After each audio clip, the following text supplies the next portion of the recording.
பாருங்க, நிறைய பேர் நம்மளுடைய பழைய ஆட்களுக்கு தெரியும், அதே நாடை மீன்.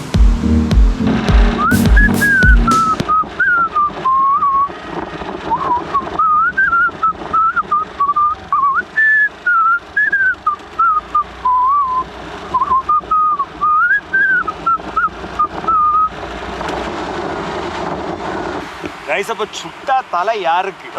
எனக்கா? ஏங்க அங்க பாருங்க, 100 கிலோமீட்டரா மழை பாத்தீங்கன்னா அங்கு மலை காட்டுல இருந்து வந்து பாத்தீங்கன்னா காஞ்ச காட்டு கொண்டு வந்துருக்கோம். இன்னைக்கு என்ன ஆள்ல கடற்கரை சேலஞ்சா?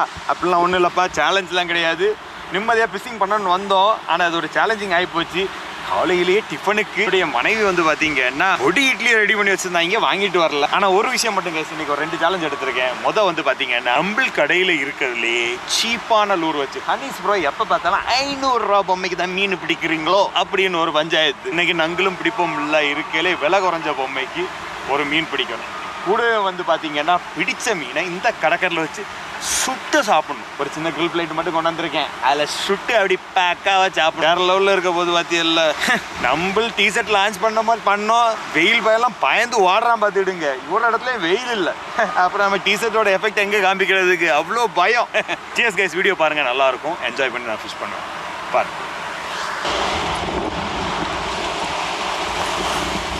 அப்போ 140 கோடி பேர் இருக்கு நாட்டில், நமக்கு மட்டுமாக ஒரு கடற்கரை. ஓ எந்த வைபு கைஸ். சரி, ஆட்டத்தை தொடங்குறதுக்கு முன்னாடி இடையில் சஜன், மனோண்ணன், நான்லாம் சேர்ந்து கடற்கரைக்கு ஒரு ஷூட்டுக்காக வந்துடுறோம். ஷூட்டுக்காக எதுக்காக? நம்ம எய்டா range of products t shirts launch பண்ணோம்ல, அதோட ஃபோட்டோ ஷூட்டுக்காக. அப்போ ஃபோட்டோ ஷூட்டும் நடந்து அதில் ஒரு சின்ன சம்பவம் நடந்து உங்களைட்டு வார்ம் அப் பண்ணுறதுக்காக அந்த பதிவை உடனே உங்களுக்கு நான் போட்டு காமிக்கிறேன் பாருங்க. அதுக்குள்ளாடி நம்ம ரெடி பண்ணி இன்று குவாவுக்கு ஏதாவது மீன் கிடைக்குமா என்று பார்ப்போம்.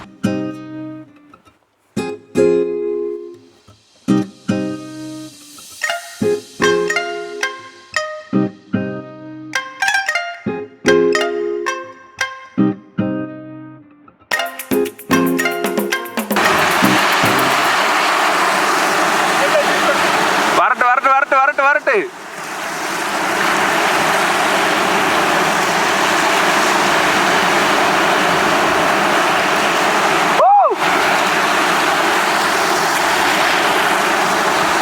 மணானா, ஓய் நான் வீடியோ எடுத்துட்டா இருக்கேன்.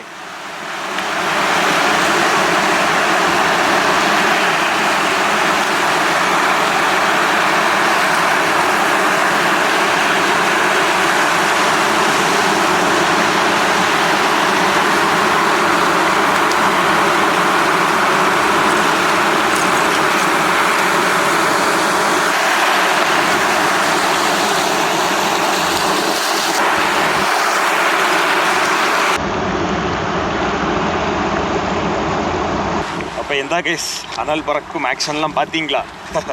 கண்டிஷன் கொஞ்சம் பரவாயில்ல, ஆனால் கடல் கலங்கி தான் இருக்கு. பார்த்தீங்கல்ல கேஸ், நம்ம கடை ராடு பேக் 2 ரீல் எவ்வளோ பக்காவாக வச்சுருக்கோம். ராடு ரீல் லயன் சிக்காம கடல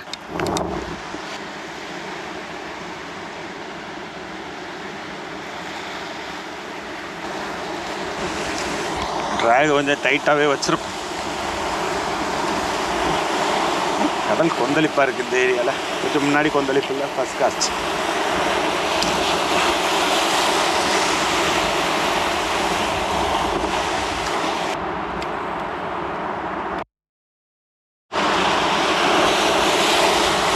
கைஸ் ஒரு மீன் அடிச்சு விட்டு, ஐயோ ஏதாச்சும் ஒரு கலவை போய் அடித்தோம்னா நம்ம கோரல் மாஃபியா அவனுக்கு கொஞ்சம் கெத்தாக இருக்கும். மீன் கிடச்சா அவனுக்கு மேட்சிங்காக போட்டுருவோம்ல நாங்கள். இலை சூப்பரு அடித்து வியாபாரத்தை கூட்டி விடல, ராஜதந்திரம் அவ்வளோத்தையும் காமிக்கணும்.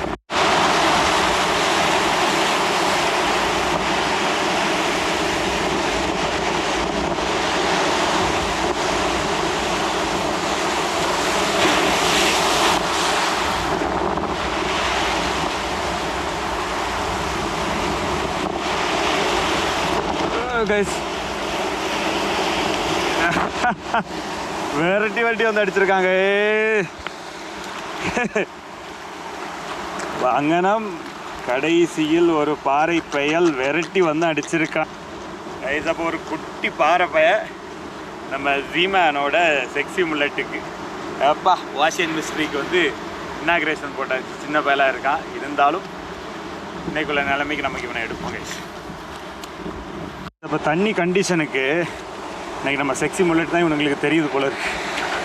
வாங்க வாங்க 2 பேரை கூட பிடிக்க முடியுமான்னு பார்ப்போம்.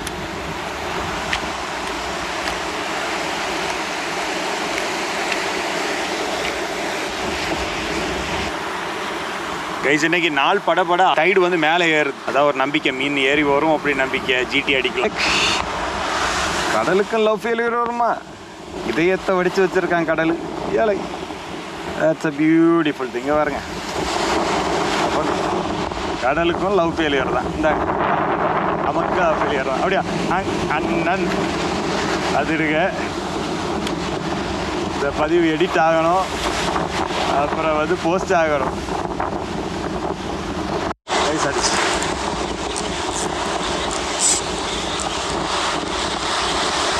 இங்கே வா,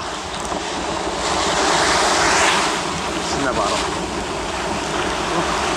ஸ்நாக் ஆயிருக்கு. ஐயோ கைஸ், அப்போ ரொம்ப நேரத்துக்கு அப்புறம்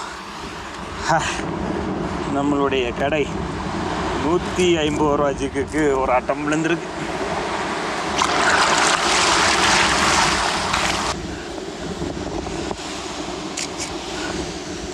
கைஸ், அப்போ நம்ம இந்த வேஸ்ட்டுக்கு இடையில தான் நம்ம சுடுவதற்கான அடுப்பை ரெடி பண்ண போகிறோம். இல்லை, கண்ணாடி துண்டுகள் இருக்க வாய்ப்பு இருக்கு. அடுப்பை சுற்றி மண் உள்ள விழாமல் இருக்கிறதுக்காக விறகுகள், எரிய வேண்டிய விறகுகளை உள்ள ஃபஸ்ட்டு அடுக்கும். நைஸான விறகுகளை மேலே வைப்பேன். Super guys. இப்போ பேசு ஏல நெருப்பு இப்போ பேசல. வழக்கமாக அடுப்பு கொண்டவருமே என்ன பாடுபடுத்துவேன், என்ன பாடு. இன்னொரு அட்வான்டேஜ் இந்த மாதிரி நெருப்பு கொடுக்கல என்னென்னா, டக்குன்னு நெருப்பு காற்றடிச்சா பறவும் பக்கத்தில் கவனமாக நிற்கணும். இருந்தாலும் டக்குன்னு பரவுறதுக்கு வாய்ப்பு இல்லை. ஏன்னா சுற்றியெல்லாம் வந்து பார்த்திங்கன்னா காஞ்ச விறகுகள் இருக்குல்ல, கவனமாக ஹேண்டில் செய்யணும். பக்கத்தில் போக முடியல கைஸ், பக்கத்தில் போக முடியல. குழந்தை தெரியுது. இன்னைக்கு மீன் அருமையாக சுற்றுவோம்ல, தென்னை மட்டும் எடுத்து போடுவோம். இது வந்து பார்த்தீங்கன்னா இந்த ஸ்மோக்கிங் ரொம்ப வர லெவலில் சம்பவமாக இருக்கும் கைஸ். ஆனால் இது நமக்கு கண்டிப்பாக தேவை.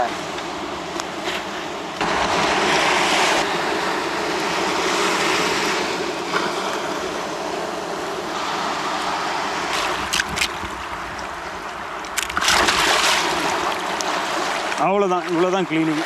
நம்மளுடைய கிரில் பிளேட்டை எடுப்போம்.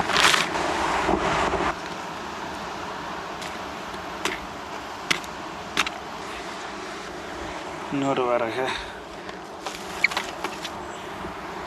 இங்கே வைப்போம். அன்னையும் வைப்போம். இது மேலே நம்ம கிரில் பிளேட்டை வைப்போம். மீனை இனி இதில் வச்சிட வேண்டியதான். மீனை கொஞ்சம் ஆயில் விட்டு ஹைட்ரேட் பண்ணும்.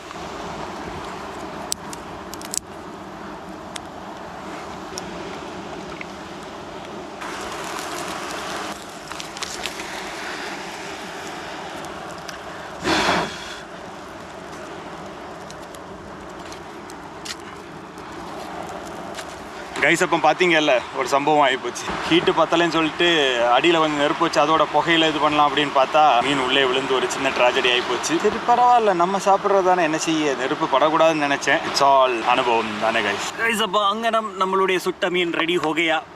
இதுவாக இதை எடுத்து வைக்க வேண்டியது தான் முக்கியமான விஷயம்.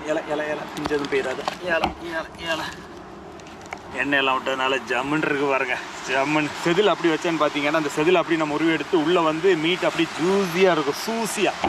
உங்கள் கதை கந்தல் தான். நீங்கள்ல இப்போ என்ன பண்ணலான்னா, இந்த தோலத்தையும் செதில் இருக்க தோல் பகுதியை அப்படி பிச்சை எடுத்துடலாம். உள்ள ஃப்ளஷ் வந்து அப்படி சூஸியாக இருக்கும்.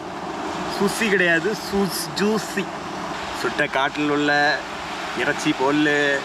ஏன் சாட்டில் உள்ள இறைச்சி உனக்கு எப்படி தெரியும் அப்படின்னு சொல்கிறீங்களா? அடாபாவி பிடிச்சி ஜெல்ல ஓட்டுருவாங்க. சும்மா பேருக்கு ஒரு வார்த்தையை சொல்ல விட மாட்டீங்களா எடுத்தாச்சுக. அப்படி அந்த சைடை திருப்பி விடுக. எடுத்து அதுங்கல்ல பிஸ்கெட் மாதிரி கலண்டு வருதா இதுதான் எங்கால் எங்கள் தலையிட்ட கற்றுக்கிட்டு இது பரப்புக. அப்படி இந்த சைட் நான் டேஸ்டிங் பண்ணணும், நீங்கள் நாக்கில் எச்சி ஊறணும். ஏன்னா சுருக்கரோ வாஷன் மிஸ்ட்ரி ரெடி हो गया. இப்போ விற்பமில்ல கைஸ். fishwithanish.com நம்மளுடைய ஃபிஷிங் டிஷர்ட்லாம் அலஞ்ச் பண்ணியிருக்கோம். ஐடா பிராண்டடு. தயவுசெய்து சப்போர்ட் பண்ணுங்கப்பா. எல்லோரும் நல்லா இருக்குன்னு சொல்கிறீங்க, ஆனால் வாங்கலைன்னா என்னப்பா அர்த்தம்? ரொம்ப நல்லா வாங்குறவங்க அவ்வளோ பேர் நல்லா இருக்குன்னு சொல்கிறாங்க, ரொம்ப நல்லா இருக்குன்னு சொல்கிறாங்க. சீரியஸ்லி நாங்கள் வந்து ரொம்ப எஃபோர்ட் போட் பண்ணிடுவோம் கைஸ். 5 மாடல் இருக்குது. சீரியஸாக சொல்கிறேன், ஹனிஷ் ப்ரோ ட்ரெஸ் பண்ணுறவங்க கண்ணை மூடிட்டு வாங்கலாம், வேறு லெவலில் இருக்கும். அப்போ சுருக்கரோ எடுத்து அம்மோ. இதில் இருக்கிறதுலே பெஸ்ட்டு மீட் எப்போவுமே மீனில் நான் சொல்லி நிறைய பேர் நம்மளுடைய பழைய ஆட்களுக்கு தெரியும், அதே தாடை மீட்.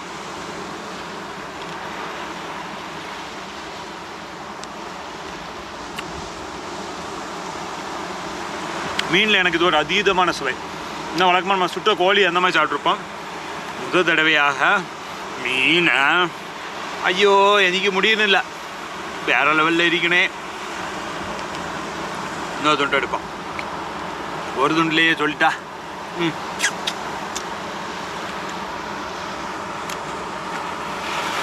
நிஜமாவே வேற சத்தியமாக சொல்கிறேன், என் பேலட்டுக்கு வேற லெவலில் இருக்குது கைஸ். என்னுடைய டேஸ்ட்டுக்கு வேற லெவலில் இருக்குது. அவங்க நீ மொத்த சாப்பாடு இதுதான், அதனால் மெதுவாக ருசித்து ரசித்து சாப்பிட போகிறேன். தயவுசெய்து யாராவது வந்து கொதி போட்டிங்கன்னா எனக்கு வயிறு இல்லாமல் பார்த்துடுங்க. இடையில இதை மாதிரி ட்ரிப்பில் போய் வயதுக்கு பிரச்சனை தான். ஒரு மாதமாக நான் 20 நாளாக ஜிம்முக்கே போகலை. அதனால் தயவுசெய்து கொதி போடாதீங்க, மனசுக்குள்ளே வச்சுடுங்க. என்ன உங்கள் வீட்டு பிள்ளைய நினச்சி மனசுக்குள்ளே வச்சுடுங்க கைஸ். இதோட பதிவு முடியலை. நம்ம கடை 120 ரூபா பொம்மைக்கு வந்து ஒரு மீன் பிடிச்சா தான் பதிவு முடியும். நான் சாப்பிட்டுட்டு தெம்பா வந்து ஆட்டத்தை சுருக்கறோம் கைஸ். உங்களில் சிலருக்கு இது ஒழுங்காக வெந்திருக்கான்னு சொல்லிட்டு ஒரு சந்தேகம் இருக்கும். இதுக்கு மேலே வல்லவும் ப்ரூஃப் வேணும். ஏங்க நான் பச்சையாகவே சாப்பிட்ற ஆளுங்க, எனக்கெல்லாம் இப்படி வேக வச்சு கொடுத்தாரெலாம் வந்து அதிகம் கைஸ். அப்போ உங்களில் பலருக்கு கேள்வி இருக்கும், சுட்டா தலை யாருக்குன்னு சொல்லிட்டு. சுட்ட தலையில் அதுவும் இந்த காது பகுதியில் ஒரு மீட் இருக்கும் கைஸ், அது சொல்லி மாளாது. அதை உண்பவர் உங்களில் ஒருவர், உங்களுடைய நண்பர், அண்ணன். இந்த பகுதியில் கஷ்டப்படுத்த விரும்பலை. சரி, இனி வந்து நான் அவதிப்பட வேண்டிய பகுதி வரப்போதில்லை. அப்போ நீங்கள் சிரிச்சு விடுங்க. பை வந்து நம்ம கடை லூருக்கு ஒரு மீன் அடிக்கதான்னு பார்ப்போம். முள்ளு வரைக்கும் விடாமல் எல்லாம் மஞ்சாது. சரி, அடுத்த கட்டத்தில் சந்திப்போம் கைஸ். இப்படி அடுப்பை மூட்டுறது முக்கியம் இல்லை, அந்த நெருப்பை அழிப்பது மிக மிக முக்கியமான விஷயம். இதெல்லாம் பத்தலை எல்லாம் உங்கள்கிட்ட இதுக்கான கங்கு மண்ணுக்குள்ளே வச்சிடும். எளிய விஷயம் என்னென்னா, இல்லை கல்லெல்லாம் தூக்கி வெளியில் போடணும். அப்படி மண்ணை விட்டுற வேண்டியதான். நெருப்பு அப்படியே உள்ளே போயிடும். எவ்வளோ எளிது பார்த்தியல்ல. கைஸ், அப்போ கடல் அடி வந்து அநியாயத்துக்கு குறையும்னு பார்த்தா அப்படியே கூட்டிகிட்டு தான் நிற்குது. அப்போ நம்ம 120 பொம்மைக்குள்ளே வந்து பின்னாடி பார்த்துக்கலாம். சிஎஸ்கேஸ் வந்து சின்ன பதிவு உங்களுக்கு பிடிச்சிருந்தீங்க. தயவு செய்து நம்மளுடைய ஏடா range of performance fishing T-shirt support பண்ணுங்கள். எல்லாரும் நல்லா இருக்குன்னு சொன்னால் எப்படி? பொருள் நல்லா இருக்குன்னா வாங்கி சப்போர்ட் பண்ணுங்கள். சிஎஸ்கேஸ் அடுத்து ஒரு ஹார்ட் கோர் ஃபிஷிங் பதிவில் சந்திப்பேன்னு நினைக்கிறேன்.